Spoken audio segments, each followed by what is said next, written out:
donc c'est le premier Bella Tarr ce soir. Il serait peut-être bien de rappeler qui il est et comment il a commencé, parce que c'est sa dernière œuvre. Donc il est né en 1955 dans la Hongrie communiste. Il a commencé à faire des films amateurs à l'âge de 16 ans, vraiment en autodidacte. Et son premier long, c'est Le Nid familial en 1979. Ces 4 premiers films, on peut dire de 79 à la fin des années 80-85, il me semble, sont vraiment des films de jeunesse contestataires, à la limite du documentaire, très, pour le coup, très, voilà, très crise du logement, problèmes sociaux. La caméra est très heurtée, le montage n'est pas du tout le même qu'ici, beaucoup plus les cadres. Qu'elle savait tête au début, oui. Oui, on l'a souvent comparé, c'est vrai. Et c'est en couleur.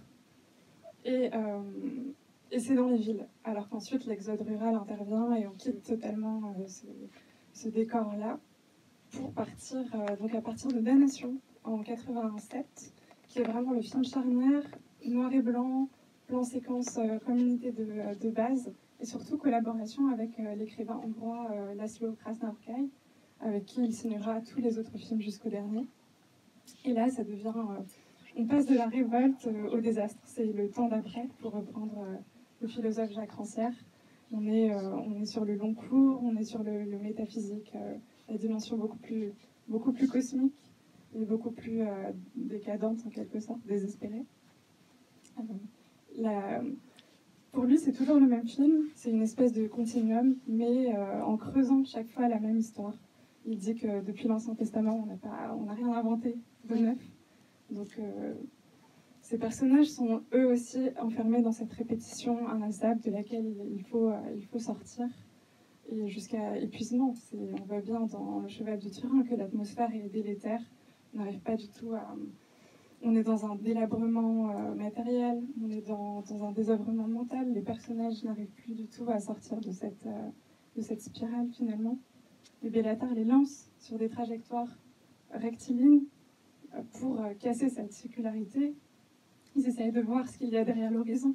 On se croirait presque au temps où la Terre était plate et se terminait par un précipice.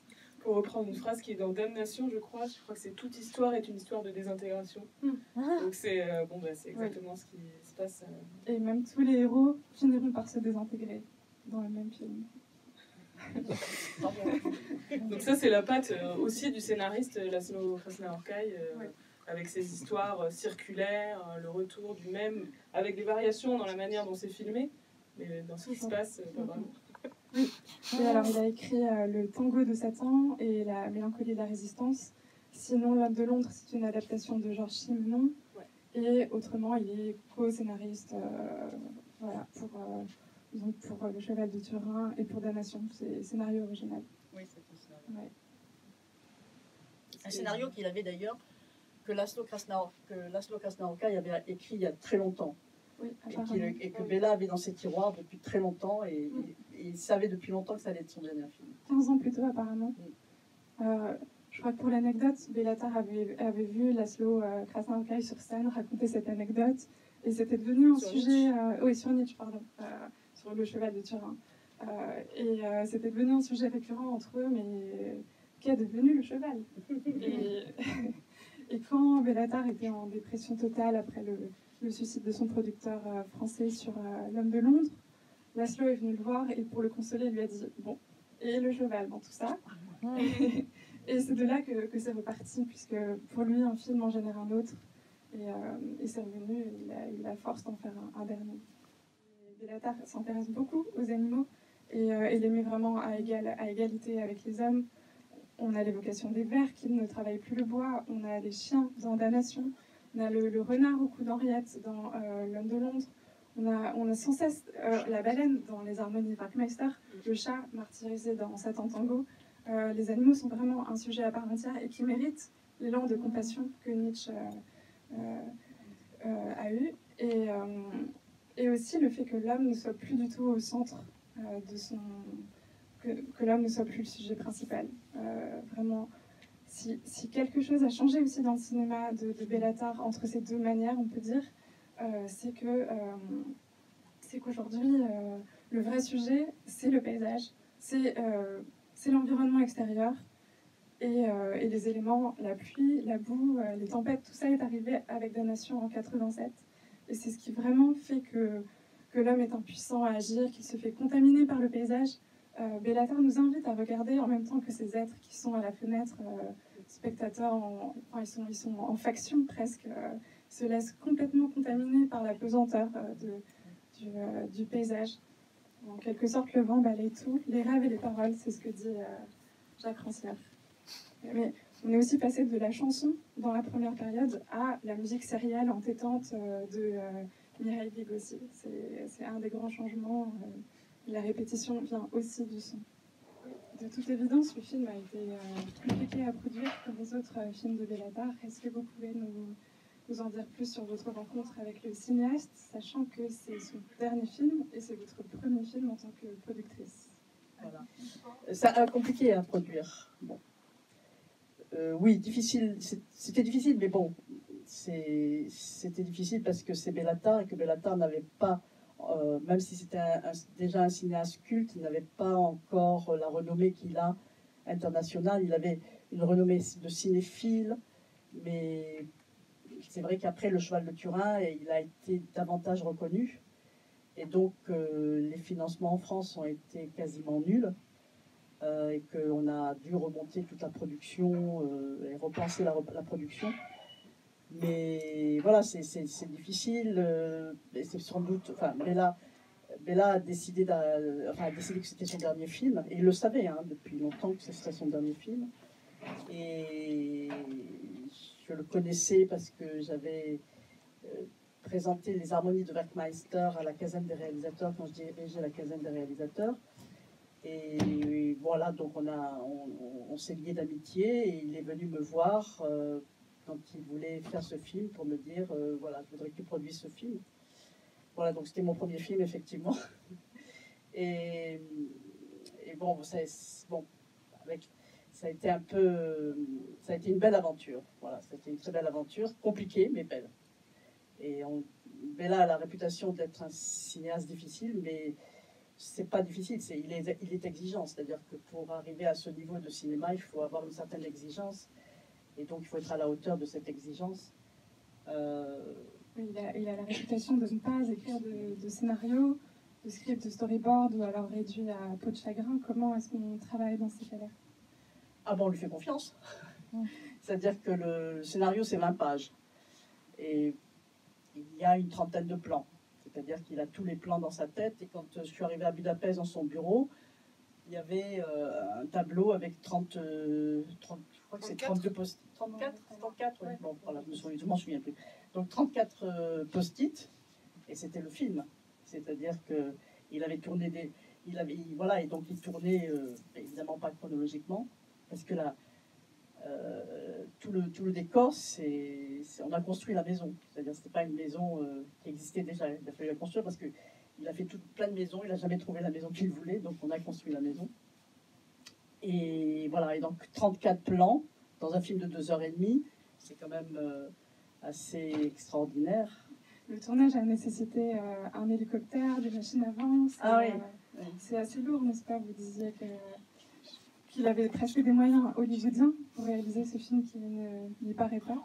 Oui, enfin, oui, voilà, c'est ce que je voulais dire, c'est-à-dire que c'est c'est son dernier film parce qu'il savait que c'était son dernier film parce qu'il Bella a dit je n'ai plus rien de nouveau à dire, je ne ferai que me répéter, donc je ne veux plus faire de cinéma. Et c'est aussi, je pense, mais ça c'est mon interprétation personnelle, que pour faire ce genre de cinéma, aujourd'hui c'est pratiquement impossible parce que les moyens financiers ne vont plus dans ce genre de cinéma. Enfin, les financiers en tout cas ne financent plus ce genre de cinéma. Et je pense que Bella a pressenti ça et je ne l'avais pas vu depuis longtemps et ça me frappe. Enfin, je suis toujours aussi bouleversée et émue quand je vois le film et impressionnée. Mais ce qui me frappe, c'est comment il a anticipé. Alors, je veux dire, on est sans être pessimiste. Je veux dire, il a quand même décrit aussi d'une certaine manière là où on va. Et je pense que bon, c'est aussi ce que je dis, c'est-à-dire que c'est un cinéma d'auteur hollywoodien, c'est-à-dire que pour faire ce film, la scène du début avec le cheval qui arrive, c'est un hélicoptère pour faire de la tempête, c'est plein de machines pour faire du vent à chaque fois. Voilà, construire la maison, c'est des petits moyens, mais c'est des gros moyens pour le cinéma d'auteur. J'ai lu qu'il avait suffi d'1 heure et demie pour mettre en forme le film, parce que quasiment pas de montage, sachant qu'une de ses signatures, c'est le montage intégré directement dans la prise, qui comprend des variations de cadre et d'échelle. Oui, le montage est... des absorptions de chant et du contre-champ. Oui, le montage est déjà fait, c'est-à-dire que le montage est fait avant le film. Le montage est fait avant le film, et donc Bella dit que, avec sa monteuse Agnès, il dit que le montage c'est une question de rythme, c'est-à-dire à quel moment il arrête un plan, à quel moment il le commence, c'est ça le montage, mais sinon le montage est déjà pensé avant le film, quoi.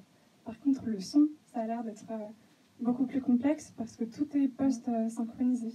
Oui, oui, oui. Il devait y avoir un boucan d'enfer sur le moment avec toutes les machines. Oui, bien sûr, donc tout est synchronisé, et il y a très peu de dialogue en direct, à part le type qui arrive et même ça c'est un peu synchronisé parce qu'il n'arrivait pas à faire un dialogue aussi long, enfin un monologue plutôt aussi long, et donc il a fallu le doubler aussi. Mais oui, donc il y a pratiquement, oui, le son est complètement pas synchronisé. Oui. Il paraît que c'est le monologue le plus long de tous les films de Béla Tarr, oui. Dans le film le plus silencieux. Oui, ça a été un peu compliqué parce que c'est pas un acteur qui joue, c'est un ami de Bella, je sais plus qui c'était, donc c'était un peu compliqué. Voilà. Et la musique, sa musique, c'est de la musique de Vig Mihaly, qui est son compositeur depuis toujours. L'actrice Erika Bock, je ne sais pas si certains d'entre vous ont vu Satan Tango. Voilà, c'est la petite fille de Satan Tango. Et elle est aussi dans L'Homme de Londres, de même que Janosch, l'acteur, il est aussi dans certains films de Bella. Dans Almanach d'automne. Oui, du coup, en fait, Béla Tarr, il a une espèce d'équipe qu'il retrouve régulièrement. Donc, il a sa monteuse qui était sa compagne, qui est même en fait créditée comme co-réalisatrice depuis les Harmonies Backmeister, je crois. Donc, également le compositeur avec qui il travaille régulièrement. Il a toute une équipe comme ça. Comment est-ce qu'il travaille avec eux? Pourquoi est-ce que sa monteuse était aussi créditée comme réalisatrice? Comment ça se passe? Parce que Bella a pensé que, ça faisait longtemps ça fait longtemps qu'ils faisaient des films ensemble, et Bella a très justement pensé, parce que je pense qu'Agnès avait un rôle très important dans la réalisation aussi. Elle était sur le tournage constamment avec lui, et c'était elle aussi qui déterminait effectivement le rythme des plans, c'est-à-dire on arrête là, on commence là. Donc elle était dans la réalisation du film, quoi. Et Bella a voulu lui rendre justice, et depuis effectivement les Harmonies Backmeister, il a crédité comme co-directrice, co-réalisatrice. Et oui, c'est-à-dire c'est quelqu'un qui travaille avec des petites équipes, mais toujours un peu, c'est un système de famille. Ses acteurs sont à peu près toujours identiques d'un film à l'autre. Erika, la jeune fille, c'est une petite fille qu'ils avaient rencontrée, Agnès et lui, dans un orphelinat, et dont ils ont pris soin comme leur enfant.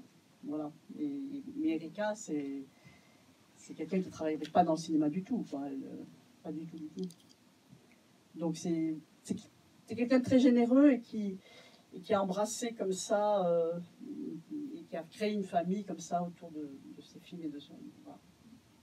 J'avais un peu convaincu Bella d'aller à Berlin en compétition. Donc le pari se jouait sur cette projection. Et il y a à peu près 20 personnes qui sont parties sur une salle de plus de 1000 places. Donc à la fin, ça a été très émouvant, et la presse a été dithyrambique, donc on avait gagné le pari, quoi. Mais voilà, donc la réception après, ça a été... En France, ça a été plus compliqué parce que sa réputation avait été ternie à cause de son précédent film. Et il a fallu travailler contre ça et remonter la pente. parce qu'elle avait été injustement ternie, très injustement ternie. Et donc, ce qui s'est passé, c'est qu'on avait pensé une rétrospective au Centre Pompidou pour permettre à tout un public de découvrir Bellassar qui ne le connaissait pas. Donc on a organisé, le film est passé en février, on avait prévu une sortie avec un distributeur, Sophie du Lac Distribution, et on a prévu aussi conjointement à la sortie du film une rétrospective à Beaubourg. Le distributeur était un peu inquiet parce qu'il s'est dit ça va manger les spectateurs, et en fait c'est l'effet contraire qui s'est passé, c'est-à-dire l'un s'est nourri de l'autre et la rétrospective était pleine, de même que le film a bénéficié complètement de ce public-là aussi. Et bon, Bella a triplé son audience, c'est-à-dire que je pense que ces films faisaient, quand ils sortaient, 3000 spectateurs, maximum 5000, et là on a dû faire 20 000, ce qui est énorme.